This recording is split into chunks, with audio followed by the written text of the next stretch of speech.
All right, let's take a look at that. So yeah, this will probably be second lap. You can probably heat up your tires a little bit, maybe make first lap work, but I think second lap is just going to be more stable regardless.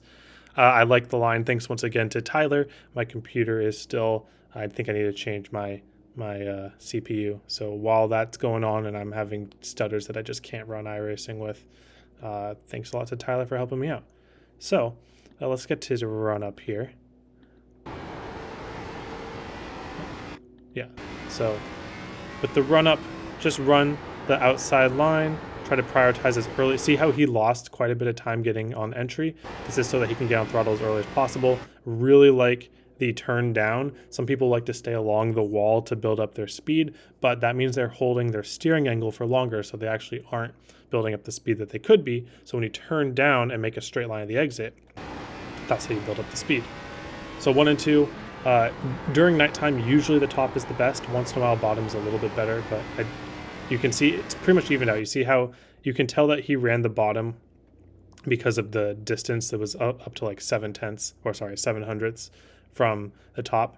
So the lines are pretty much equal, but I like the top being more consistent.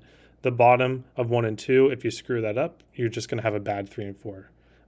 And you're always going to get a runoff of 1 and 2 if you're running the top. Of course, that wall is an issue, though, but a couple things to remember here. I like dragging the brake a little bit longer. Tyler drives a little bit differently than I do, and it might be because he's on controller. But hey, if he's on controller, no excuses, right? He's still running really good times. He does that little brake tap to help turn the car. I do a little bit less brake and drag it up to the wall until the car turns off the wall. He uses his steering wheel a bit to get that car to turn a little bit more, and that's good for hot lap. Definitely don't do that for long run though. But once you get that car able to be turned, then you just basically slam the throttle at Bristol, but you have to be unloading the steering wheel. If you slam the throttle and you aren't unloading the steering wheel at the same time, you are going to spin out. So make sure that those two movements are coordinated. Slamming the throttle and unloading your steering wheel need to be completely coordinated. Okay, so good run off of there. Then 3 and 4, we are going to go to the bottom. Usually, because we're only going to half the straightaway, bottom is going to beat top in both daytime and nighttime at Bristol. So we're going to be dragging the trail brake along the bottom until the car rotates. And how do we know that the car's rotating? You see how the car's turning back down the hill here. There was a certain amount of time where the car, was not driving back down the hill. It was kind of wanting to slide up to the wall. He was holding a steering angle and holding that low level of throttle till the car bites, goes back down the track, and then you just straighten out your steering wheel full throttle. And you can get it a little bit cleaner by being a little bit closer to the bottom, but you start losing some grip. There's like this grip strip that's a little bit off the bottom. You can hit some bumps on the bottom. I think that's what Tyler is trying to avoid. But yep, top 1 and 2, bottom 3 and 4, the principles are kind of the same. Trail brake the car until it rotates, then kind of slam the throttle, unload the wheel. It's almost like a choreography that you just repeat over and over again. All right, now let's go take a look at long run here.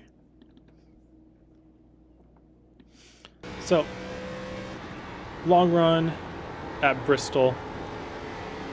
It's going to be, I like the bottom. It's going to be a bottom fest, and then sometimes the race moves to the top late in the run. But a lot of the times, well, this was before the oval refresh. A lot of the times people that went to the top were the ones kind of destroying the tires, and people that went on the bottom were the winners.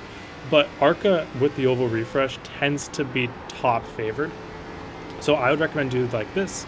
Run the bottom at least 20-30 laps. Should be able to keep pace with the top people pretty well. And then if my knowledge of the oval refresh is as good as I think it is, this is probably going to go to the top. So avoid slides like that. That's not going to, your tires aren't going to like that. If you have any slides like that in the race, make sure to take your next laps really cautiously, because you have some heat built up that you're not used to, and you can compound that very easily. But yeah, the bottom is very consistent to run. The only problem is maybe if you're side by side, you don't have the whole room, but you can see that Tyler isn't even using the whole racetrack. So you don't really need it, maybe off of 4. But my guess, and I don't know for 100% sure because I haven't really been able to race with my current system, but my guess is about halfway through the race, this is going to become a top dominant race, just because that's how the oval refreshes tended to go. But that could be wrong as well. It could just be bomb dominant the whole time. So just feel free to explore. That's the good thing about Bristol, is that you can explore a lot of lines. Middle is not great. It's kind of the worst of both worlds, but it's also like you can do it if you need to. But other than that, thank you all for watching. Hope you have a wonderful day, and I hope to see you all on the track.